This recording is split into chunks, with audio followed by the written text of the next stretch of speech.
Wayne Jones, South area. Nick Harrison, FOD. And FOD. Tony Brown. Hospital. Miracle Local Medical Center. Stephanie Johnson Medical Center. 17 student life. And we have a steward here who is now on our list. He'll be coming to the train. His name is Tom Hines. Can you please stand, Tom Hines? And he's from Newark.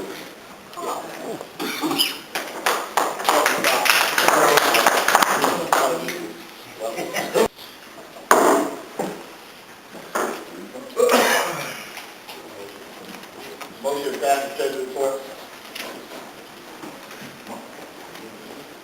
From Scott. Name Renegade. Second. All in favor? Aye. All against? Aye.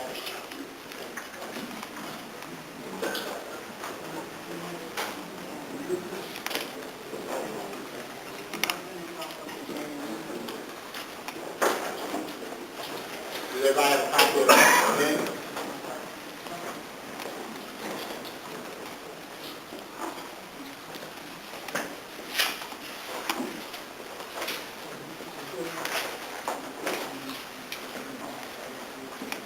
Motion on the minute.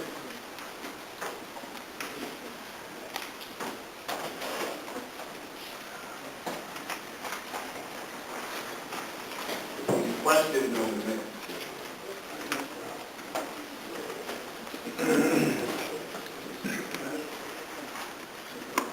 I have a question there.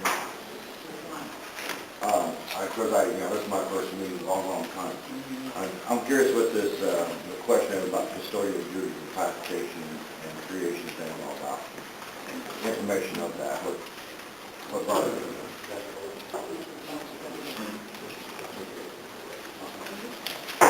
We will answer your question when we get the whole business, we're looking for correction. Oh, okay, my bad. Okay. Spelling, something that stated that happened, didn't happen. On the minutes, just as a clarification, I don't know if this is a correction. Management is not only taking bargaining unit duties, they're making non-bargaining unit titles, putting these in those titles. Whole business. Whole business, okay.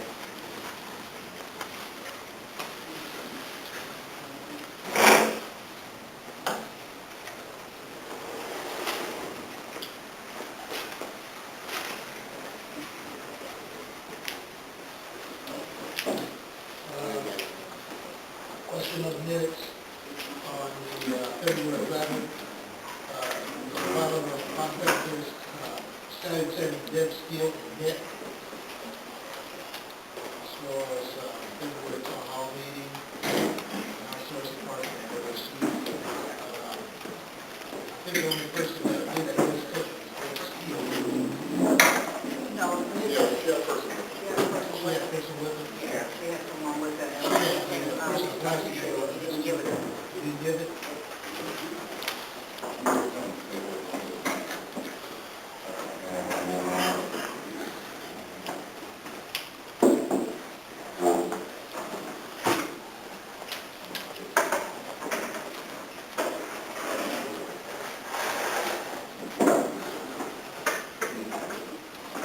We're going to make a move on the minute. Vote. Man, court again. I make a motion that we pass January and February meeting. Are we voting on one? January, February.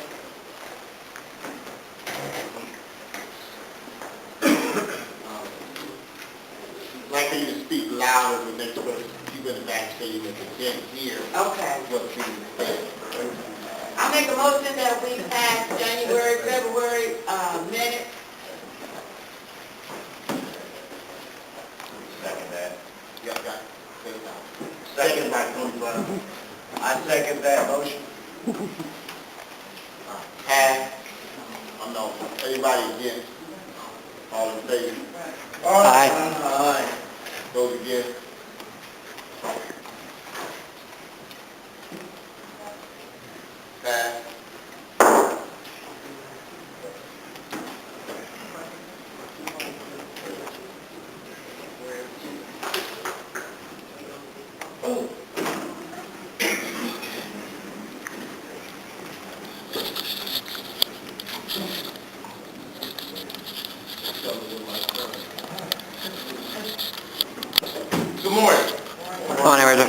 make a motion that we change this meeting to 9 o'clock. There is no second, I can't make a motion from here. This is the president's report. It's kind of a summary. I don't have necessary details, but we'll go quickly through questions and answers to questions. So perhaps that'll pull some of the detail out. I'm sure you all know that we have begun preliminary negotiations. And what the process is at this point are confirming ground rules and going over some ancillary articles that don't particularly aren't precedent, procedure and that kind of stuff. However, I think I had counsel at one time that said, that's not particularly the way to kind of go about it. Offer some articles which we can get rid of easily, and on the dawn of pay for performance, and on the dawn of the privatization of parking, on the dawn of them talking irregular about finance, building new cities, almost everything is connected. So one of the things that we team had decided was that we would not, normally we agree to a couple of things, but one of them is sort of a media blockout during negotiations. And we haven't agreed on that and will not. And do everything but finances, and do the finances last. So we have not agreed to that. We have agreed, however, to do the negotiations in a way that it's, very organic. And what happens is everything that we think touches benefits and wages, finances, we do it when we're prepared to do it. So there's no savings. So we may have an article like benefits right before or after we do an article like cleanup time. That way each sort of subject comes up in a natural kind of way. And that's how we are going along with that. And we're going to probably broach classification, in a different sort of way. The way that we broached it is more like keep the classifications in line, add classifications, do pay adjustments, those kind of things. We'll probably do it differently, in as much as it's way out of whack with new legislation. Not that new legislation, but legislation which gives them so much generous room to play within each classification. And so it's obviously an attempt to have everybody do almost everything. And you're never illegal. We had a meeting about a week ago, maybe two, over classification issues in Worcester, Ohio. And the new classification for that is so loose that they would have a custodian bartending. Way out. So, as we mostly do, our contention was that that was not a bartender, that it was a catering system. That was a catering system serves beverages, hot and cold. Doesn't make a specificity to alcoholic or non-alcoholic, but it's general place that you serve hot and cold beverages. So I was shocked to see that they had kind of made a classification that did both. Now, on the regional campuses, the staffing is pretty light, and the work sometimes is pretty sparse.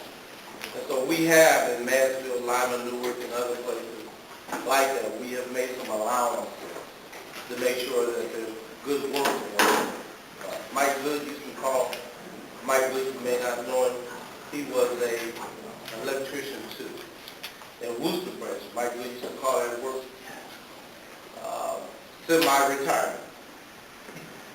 And so there was time and means to be a little flexible to sustain the work. And in Worcester, they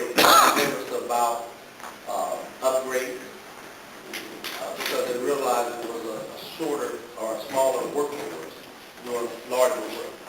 So in time, we realized that they would have to kind of do a little more work. Wooster's specialty also is that they were on a line budget, line item budget. So regardless of what the budget was for the general cabinet, that there was a line item. They had to be approved every time, it was reviewed every time. So it put them in sort of a tenuous position of saying, just like everywhere else. But that classification is absolutely horrible, and they struggle to try to justify. So that really brought into my mind, sort of, I can tell you, but I can show you better. And as I was quite disgusted looking at that, I was shown better. And so we're going to have, we're probably going to take a little time with that, because that's going to be quite contentious. We are the only ones on campus that will be doing any kind of negotiating, bargaining, demanding for parking. There's lots of groups upset about it. A lot of them have picked up the flag to broach it. There's Students Against Sweatshops. There's Jobs with Justice. There's sort of amending of some community efforts on it, but we're the only ones that negotiate.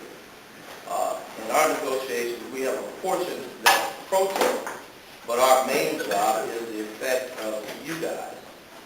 And it'll have maybe an after effect of that. It will definitely affect your economy. And so I don't believe there isn't another group negotiating on parking at this time. I suspect the nurses may at another time, but as of now, they're not doing that. So we're sort of consumed really with negotiations right now. We have a different format than we've had before. We didn't see the use in sitting in front of them and sitting just in the vicinity for 8 hours a day, for how many hours? 8 days a week. So we break off about noon. If nothing's progressing, then we come back to caucus and work on the next one. If things are progressing, we go longer. But it's just no real practical sense to sit and look at somebody you don't agree with. And it doesn't take much time if you do agree with them. So we're exercising sort of a separation of thought and modality. And I think it works better. And if you talk about staying late, honestly, I haven't ever seen any real progress. You stay till 3 in the morning, you stay till 8 at night, you got up at 4, you got up at 6. There's just no progress like that. All that happens is who is willing to stay the longest? Who sort of mentally take a break after a certain, after 10, 12 hours. So that as a strategy for either side now is gone. We try to work in hours that are most productive, and then we get out of it. We refresh, we review, we come back the next day. So a long day, which traditionally would have been 9 or 10 o'clock or later, people are talking about child care, elderly care, what is cut off to a very reasonable, very productive time period. So it's the first time that we've done that. Just like always, if something comes up with that, we'll take a break and then talk about that thing, some incident, some precedent that happened on the work for us during that time. We'll still be doing grievances, we'll still be doing discipline, discipline is a kind of abbreviated way, but all those things will still be doing. We set sort of expectations to be done about in April. If that may not happen, then that won't be surprising. That's what the OSU campus and regional, for the Secretary of State's office will start that negotiation very soon. And we have, I believe, a pay dispute at Pickaway County Family Service Office, and we'll start that very soon. So those things start in May. So we'll be juggling a little bit all three of them, but we have enough people to kind of do it. And I figure out what energy is good for now.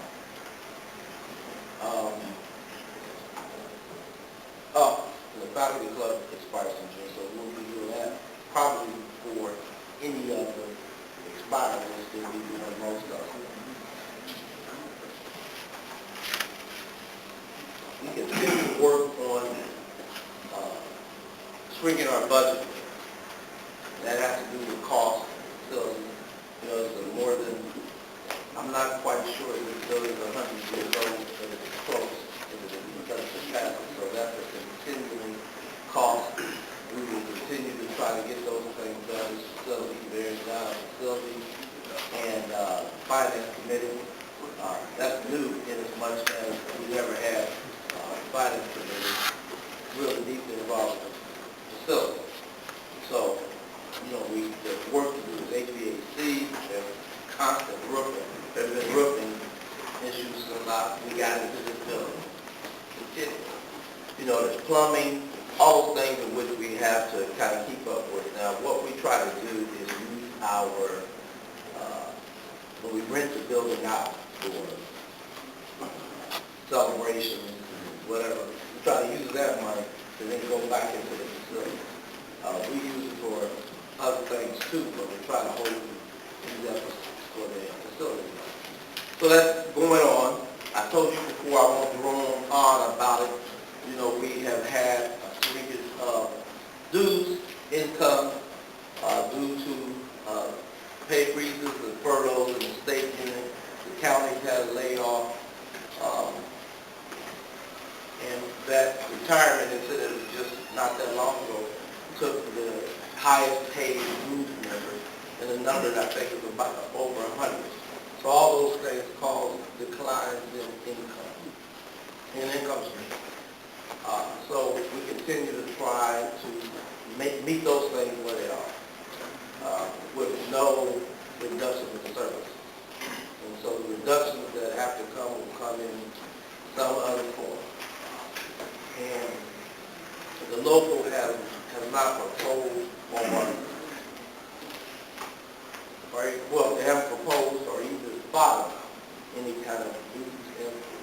So we're going to try to just kind of keep trucking along, keep the services there, and try to spread out as we can as far as resources.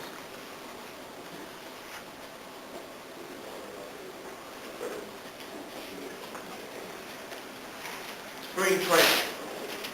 There is spring training for some of the affiliate organizations, Jobs and Justice, One Ohio now. Those trainings seem to be really, really covered around the 14th, 13th, right? Well, I have some paperwork on it.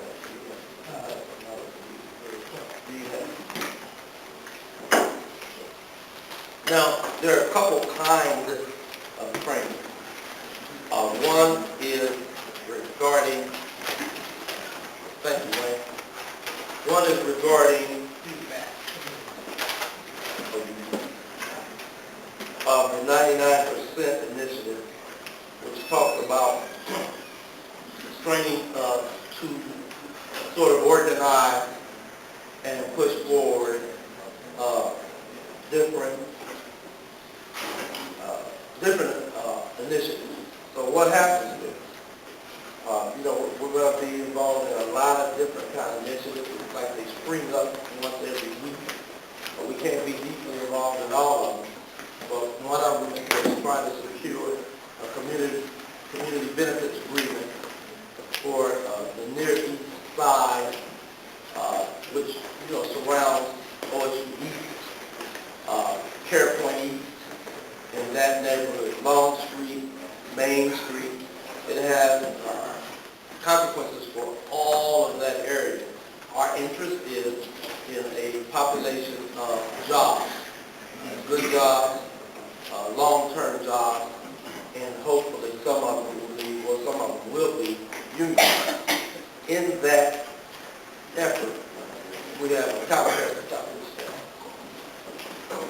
Calvin is a OSU retiree, and a long time, longer than he's been was an OSU employee.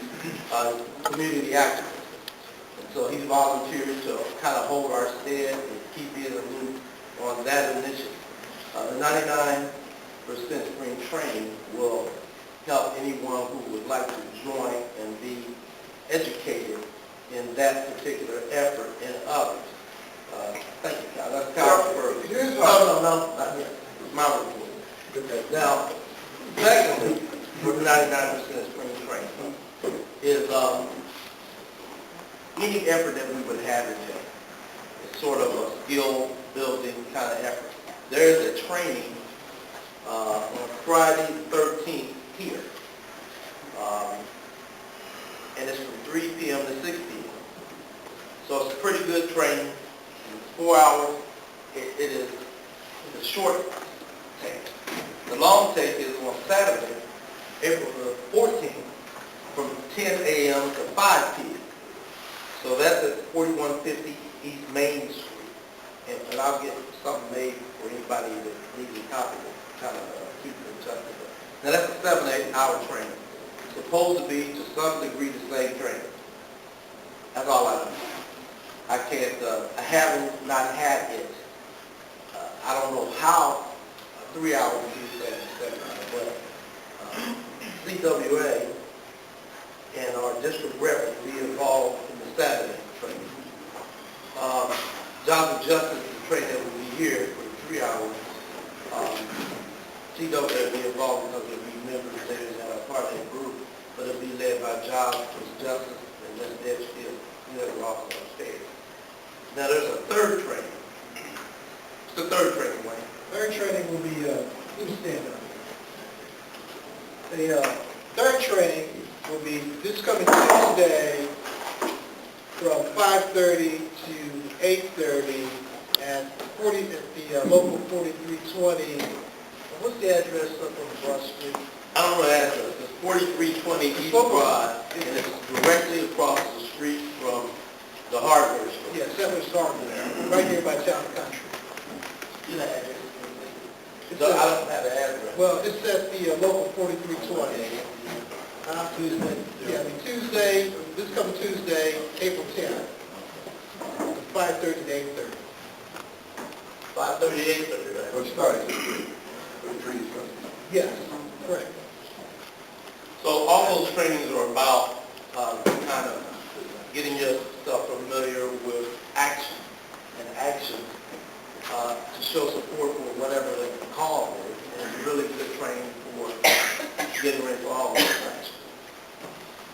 99%. Beer and Brock is a fundraiser. It is an affiliate group, and you can't join that affiliate group. It's historically a union group. Philip Randolph started the sleeping car quarters. Sleeping quarters. Pullman quarters. Union. Union. United Brotherhood Quarters And Pullman, right? And it's one of the oldest organizations as far as union is concerned. And we support them through their fundraising. There are tickets available. We have 20 tickets available for anyone who would like to attend that. And it's going to be at the John Scales Building. It's also called the Laborers Building. It's on Olive Creek Drive. The date is May 11th, right? So anyone interested in that, please get that to the secretary to get the names and have them delivered in a time appropriate for that. That's the end of the question. Stewards training is the schedule for the 20.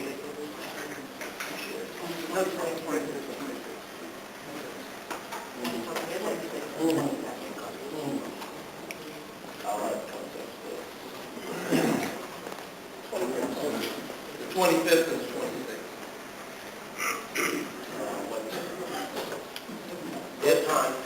It'll be a day-long meeting, training.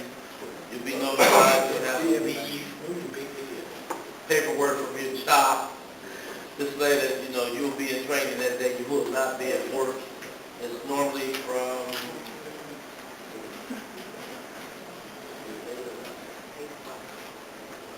April 5. 8 o'clock. But you'll get paperwork when they tell you when it is. It'll be 2 different days, but it'll be 1 day per steward. And so it's sort of a mixed group, but that'll occur. And again, we'll be talking about 99% free training. We'll be talking about negotiation. We'll be talking about the 7 levels of judge power. We'll be talking about preparation, presentation, and the administration of grievance and discipline. We'll be talking about the structure. The attorney will be here for some of the training. The district will be here for some of the training. And we'll facilitate it here and for those weeks. Yes, sir. You said the 25th and 26th, that this month? Yes, sir. April? Yes, 25th and 26th. That's it for my report. I need a motion for the report. The report is given to us. That's the motion. Going forward to the second. The court again. All in favor, say motion. Please signify by saying aye. Aye. I oppose, please same sign. Motion is passed.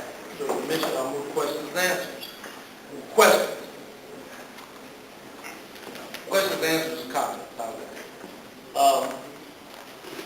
Colin. Community benefit agreement, you said it's going to be an initiative? It is an initiative, well known, you're part of that. Yeah, I mean, but the question that the community is asked as of this week, first and foremost, because they see that OSU is involved extensively, because you got an activist movement from inside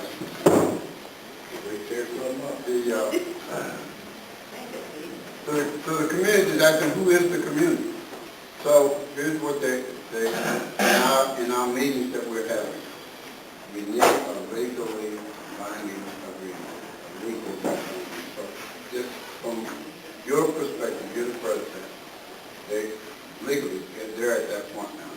They need to know, moving forward, the next step. What do we need to do? Because what happens is they're bringing their bodies to the table. The chairman of PAC, Rancière, represents the largest lawyer state of Florida law firm in the city, which is to be expected because they're always lawyers. So they're laughing at them because they want to know. Because lawyers talk to lawyers. That's what they do. That's what lawyers do. So until there's legal representation, they think I mean, honestly, they really think so. As a president, we're just asking. How you doing? Well, I think that secondary, not primary, is the president. The initiative is one that we support, not one that we seek. And if they need a legislative, they need legal armor, they should attain legal armor. As Jobs with Justice is really pushing it, and we have some affiliate groups with them, and we are one of the affiliate groups that support Richad. What does that mean? Well, I think Deb needs to retain some legal guidance. And since more than any other organization, CWA sort of sponsors and resources jobs with us. She comes from the district. The district? Yeah. So she needs to talk to the district. Yeah. Well, I don't know if Deb needs to talk to him, but at least her boss needs to talk to him. Allie needs to position it in a way that they get the resources to do it. So that may be a combination of non-exclusive commercial work and CWA. But if they want to kind of support that, that's not good. That's a good point. Well, I mean, They should be moving toward that. And I think internationally, we're the biggest union that supports it. Non-exclusive commercial workers come in second, and the other groups kind of grip it. As far as financing and resources, those are the two. She should have Allie sort of lobby to get that done. Because it happens. Because that's what it's called, a community benefit agreement. It's a contract. And until those parties come together, all you're doing is just talking. Absolutely. And again, the interest to the local is that it'll provide local jobs. That $1 billion project that's generated from here. It's 15 years. The tax credit incentive is for 15 years based on. It's already in place. In fact, it took effect a year ago. and moving forward. So it's in effect based on Project 1 from the main campus. Now they're trying to separate it, but there is no separation. Project 1 is the largest building initiative in the history of OSU. And those jobs will be created going forward for the next 15 years. So absolutely. The other affiliate group, Columbus NAACP, and so in their efforts is requiring jobs. Some of them are mostly temporary construction and such. So in their effort is jobs, and then secondary to their effort are union jobs. Our interest is in the long-term jobs, and making sure that they're jobs that aren't,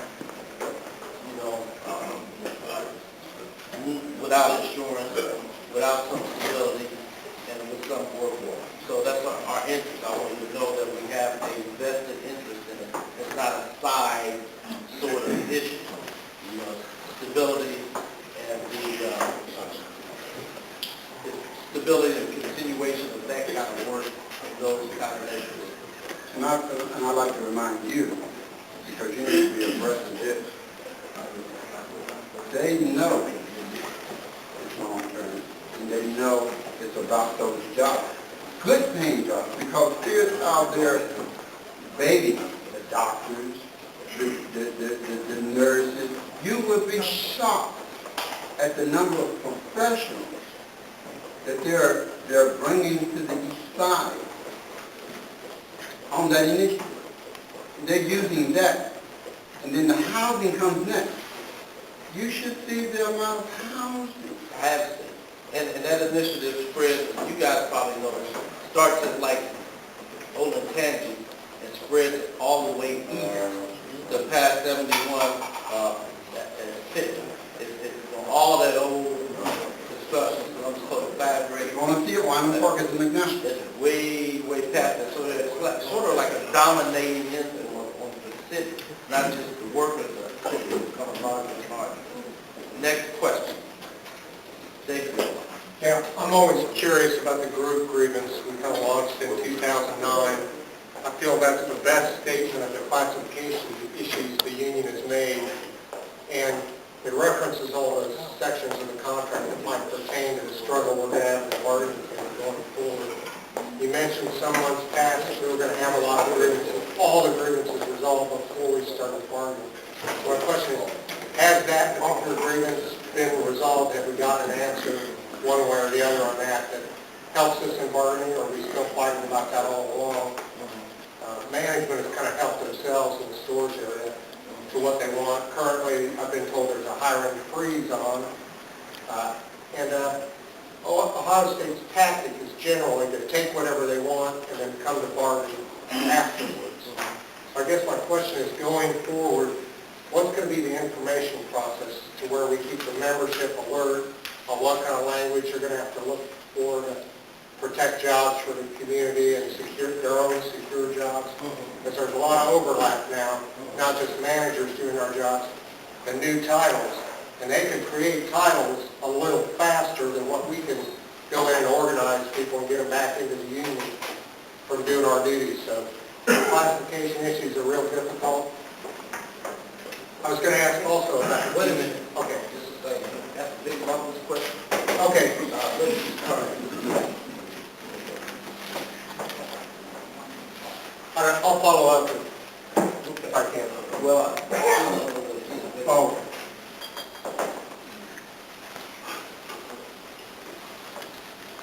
okay, go ahead, Dave. The other thing I was going to ask is about our Janice Woodson's DVD project. I kind of like to see Chris, thanks for coming out and taking my statement. I made about 20 minutes or so, told the story about Michael Urban and talked about the classification issues a bit. And I gave my Hotmail account number out, which is, I'm kind of doing stream of consciousness stuff where people want to see links from various news sources about union stuff. You can have that information. I've been sending out copies of the original kickoff grievance to our classification issues. And I was wondering, that DVD is kind of for the leadership, from what I understand, and they probably won't be interested in my Hotmail number. But if anybody wants to ask me after the meeting, I'm concerned about these issues, and members' thoughts about the classification system or what's going on and what's happening to us in the workplace are also critical to me. So if you need that kind of resource, approach me after the meeting, I'll give you that number. But the other question was what's going on with the DVD and how are we going to utilize that? First, your memory is much better than mine. I have to check the record for it. I don't remember saying all grievances would be resolved before we started bargaining. I'm certain that we spoke to broaching all grievances. And we have a little agreement that we will talk about some grievances during bargaining. So my answer to, or my response to that comment is that, we're going to broach some grievances that are large and unprecedented. We're going to look at some, what we call them grievances, some arbitrations that have a pending status. But we have a process that's working pretty reasonably well as far as broaching those things. And we're going to continue to do that during negotiations as well. So it's sort of a monthly meeting that occurs, about 2 meetings. Actually, 1 monthly meeting occurs where we look at those and decide how to resolve those in a very manner. And so that's what we'll do as far as that grievance as well as others. Communication. Communicating the ideas will be by this meeting. And there will be some communication through our electronic means as far as details. So that's interactive, so you can go back and forth on that. We have an assigned person to monitor that part of the communication. So that's a continuous thing. We may have specialties. My hope is that this meeting will be more than just ratification. So that's how we intend to do that. We also intend to communicate in any way that is not illegal or unlawful, which is why we did not agree to blackout. And so that's the DVD project is still underway. We will not be done with bargaining or negotiations until it's done, and it will be presented. And my plan and my belief is that at any time it is presented, it will be impactful. And our proposals would be connected to that DVD, still be guided and directed by the things that we've seen, heard, and have been given as issues and problems in the workplace. It's probably the most, this may be the most contentious kind of gathering because it's easy to talk about money, and it's easy to talk about rules and such, but we are talking about culture change. And the culture change sometimes will be long and slow. But during that long and slow, sometimes we are just getting absolutely stumped. You got big feet, it doesn't matter whether you got stumped once or 3 times because you wiped out a lot of people and just the one stump. So we are dedicated to the proposition of you have to be treated better. And treatment really involves everything. It involves who's your supervisor, how you're supervised, what your pay is related to your work, being properly classified, and being properly in a pay range. So all those things are part of what is your work health. So we intend to try to strive for work health issues, and we are really focusing on supervision. Because what happens, in my regard, is that you get some people, vice presidents, directors, that kind of thing. And in negotiations or anything, you can look at that contract and you say, this should work. This should work. It's written that way, and it is an agreement. It should work. But we come to the belief that the reason it doesn't work is because the people who are saying that are not the people who are supposed to apply it. So, in short, you tell your children not to smoke. You show them cancer rates. You do all of those things, and then they go out to the playground, wherever they go, and they smoke. And they make independent decisions.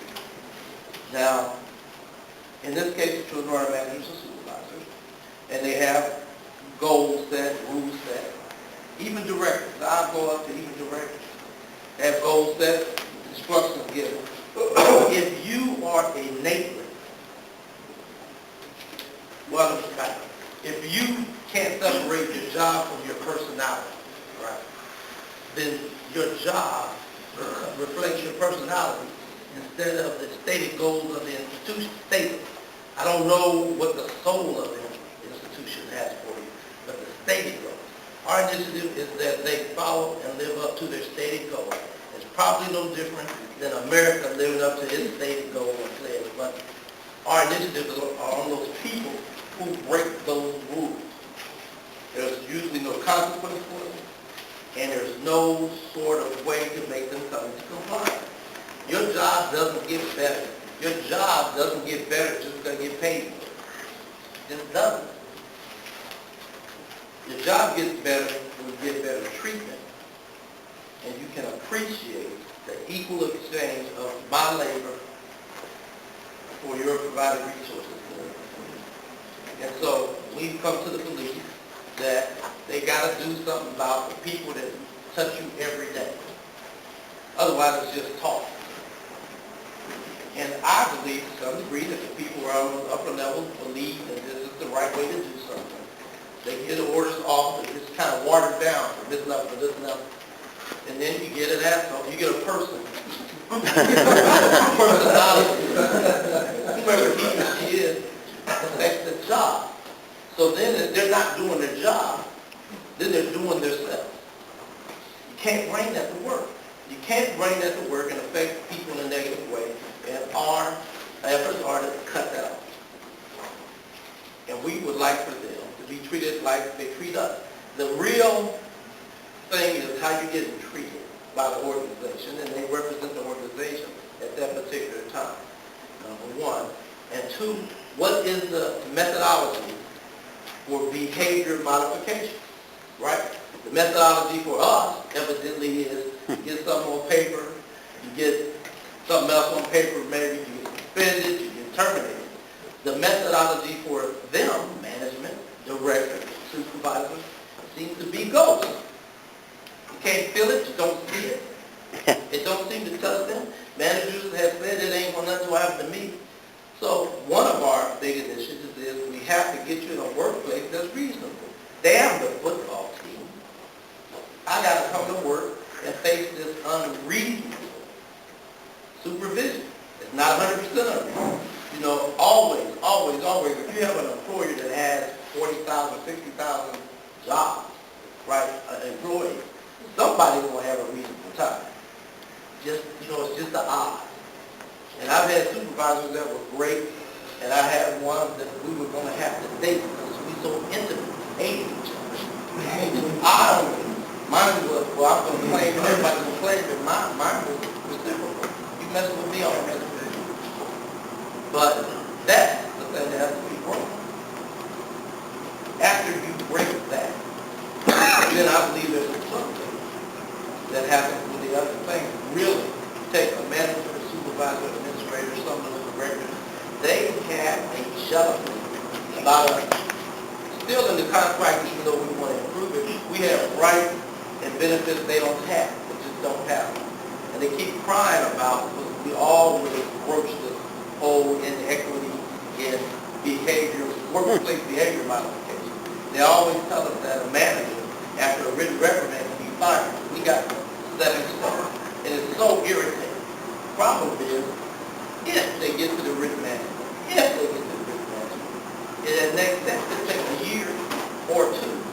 There might be a couple promotions in it. We ain't got that. We have to have equity in our workplace dignity. We have to have ethics outweigh egos. Now, how are you going to do that in a contract? It seems like it's been difficult. We probably can't exactly do that.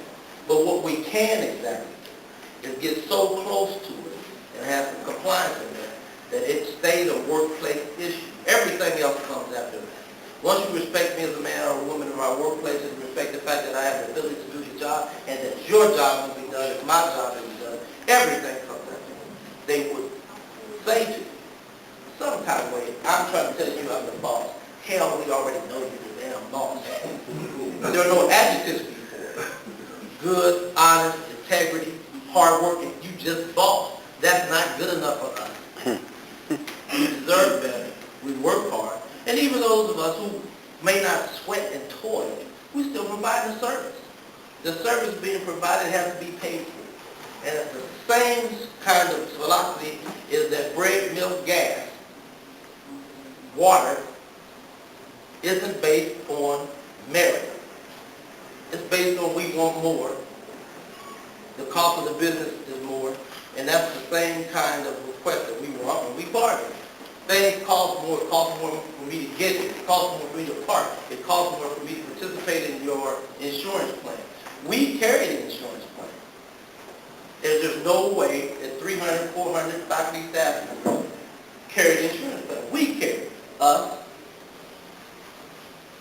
the represented and the unrepresented.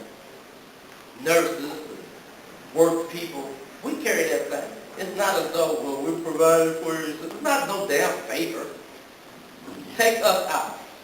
Take our little 2,000 out that we have here. Take out the secretaries and all that stuff. Then what's your plan look like?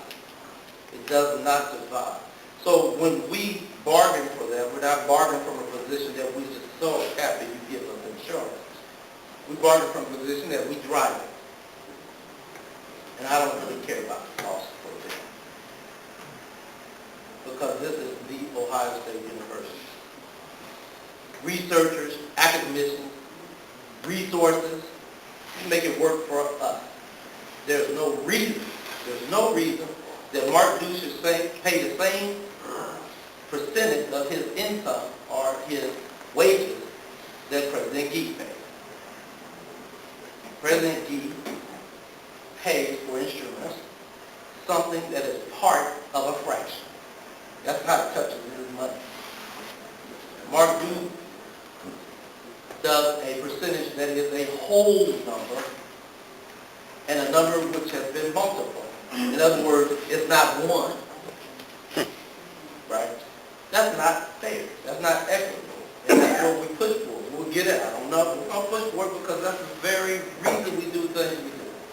That kind of inequity. Nobody likes it, maybe. But that group, that other organized group, secretaries and those kind of people, they'll like it. Too meek to ask for it. We're not meek, and we're going to ask what actually we're going to demand it. So, we're supposed to get done in April. I know they're not going to the group.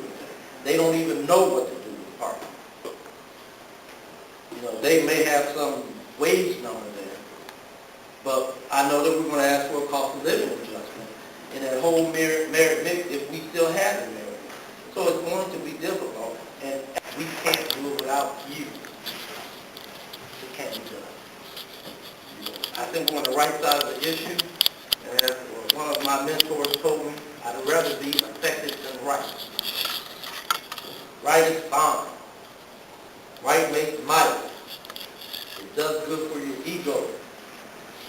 But I'd rather be effective because those are my choices. I'd rather be both. Right? I'd rather be both. But I'm trying to find a way to be effective and right. Because I just don't want to be only right. So we're going to do that. You and I have been talking for 20 minutes. Let me get somebody who's afraid of me. Kitty Smith. I got 3 questions. Okay. I don't know how you want me to break this down. Yeah, whatever. Okay, the first one's really not a question. Hang on, 1 second. Point of order. I need a motion for the floor to extend. David Levin, Randy. Wayne Carl.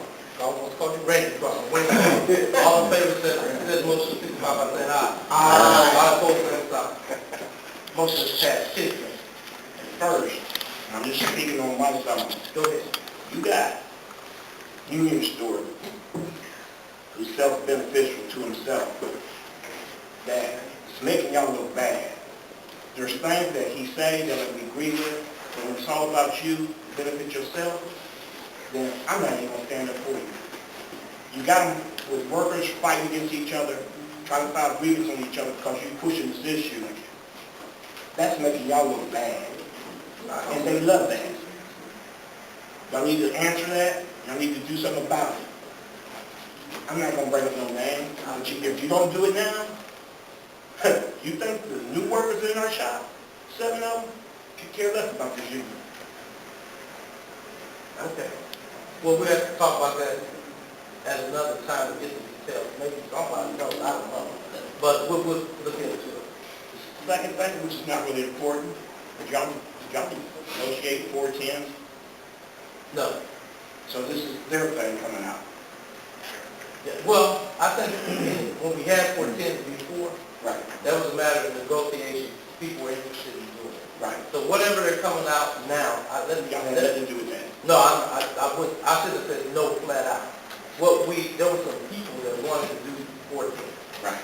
And so we've been talking and negotiating about, but as far as the outcome, we're not directly, well, I guess we are. We negotiated the use of it for that particular group, if it's going to be done. I think that's the most clear, flat out answer. But I don't know what the results are. And you don't know how they're going to do them or how the change is going to be with them yet? I personally don't know. Do you have? What I did was, on behalf of questions like that, what I did was I went directly to Mike Dixon's office and he wasn't there. So I gave him a letter from Richard and signed on it and said anything, any proposal or anything that you have as far as 410s and those change shifts, if there are any proposals, you need to contact Richard Murráy before you mess around and get a direct deal with the members.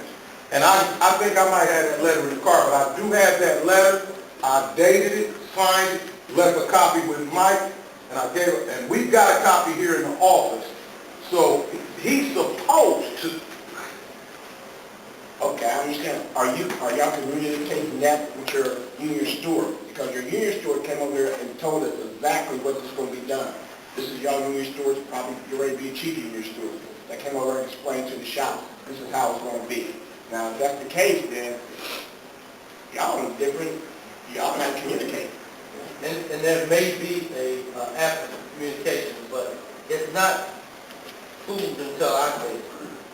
So I really, I care about the construction of it, and I'll review the construction of it when I get it, but it's not food unless I say it. Okay. You know what I mean? Right.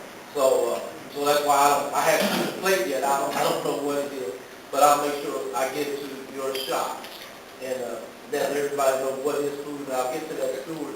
I think I know who it is. I'll get some clarification from you. Right. So you can give it the tea, and we'll take it up. Now, the third thing is more important because I went to the town hall meeting and I asked them that and they put me off. Ask you that particular question? No, You asked that I asked question? them I asked Mike Dixon and Dave asked about contractors and our jobs. I asked them that you got us up here out of our classification, we're doing PM work when you hire contractors to do everything. I'm not even doing work no more. I'm just going around checking stuff. Everybody is. They got so much contractors doing everything. I asked them that. Mike Dixon acted like he was new and didn't want to answer. They lied to answer. Come on. The state is going to, the whole country is going to PM. That ain't what I asked you. There's no way that you're going to pay me $25 an hour and pay the contractor too, and just have me see what it's doing PM work. There's no way that's going to happen. This is how it happened with housekeeping, and it's going to the same thing here. There's no way it's going to happen. We worry about all this other stuff. It ain't going to make a difference if you ain't got a job. You ain't got a job, and that's what it's coming to. I don't even do work no more. I'm doing PMs. And if that's the case, even if you did merit, if y'all still had the merit, it ain't going to make a difference to nobody because they're not doing the work. They're doing PM. So that merit stuff don't make a difference. It's flawed, and it's just flawed in its philosophy, just funny as you can. Should have never been there from the get-go. I agree. But, and it's getting like that more and more. I don't know how y'all understand it, but it's there. Every time you look up there, you got so many trucks up there, you go ask for a job, and they don't even let you do it. So you request work and you don't get it. No.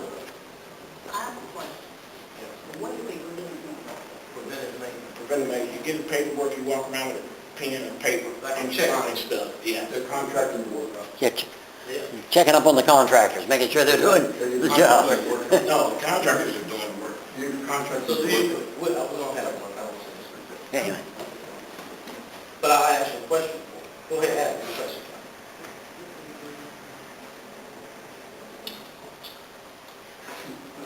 This is your emotion. I'm sorry, I broke it. Yeah, no, you didn't break my thought. The whole concept of Mike Dixon is outsourcing. That's exactly what the concept is. Rio and the whole concept of Rio throughout this whole campus is outsourcing your job. That is where it's going. Until it's nipped in the bud, that's where it's going. Now, there's been casualty from that. There's casualty. Now, in structure, unless it's nipped, that's where we get.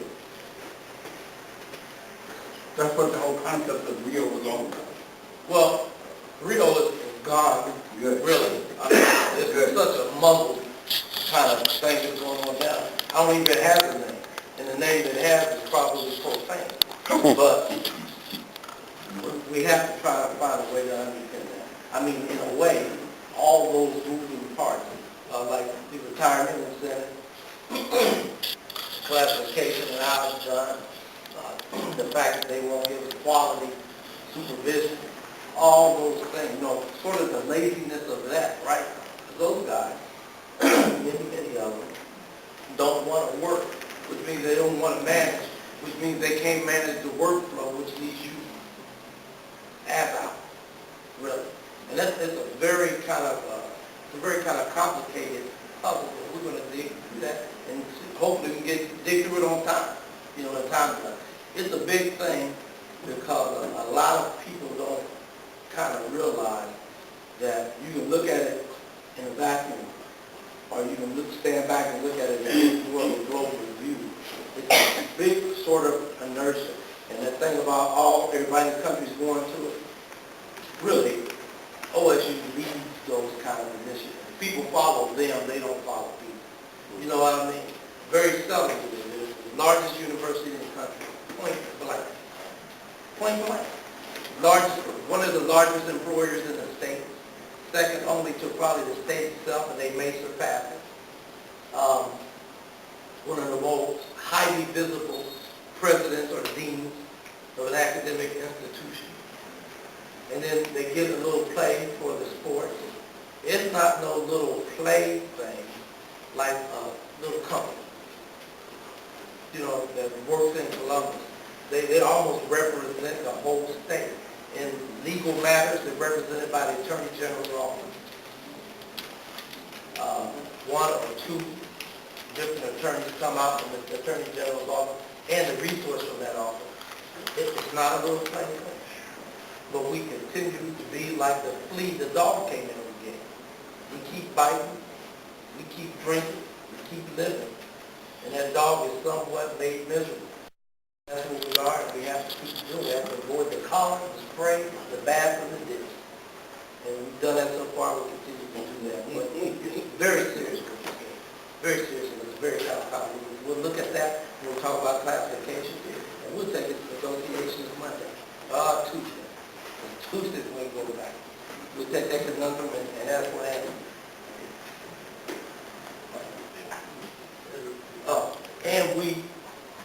And one of the ways that we're able to take those things to the is the video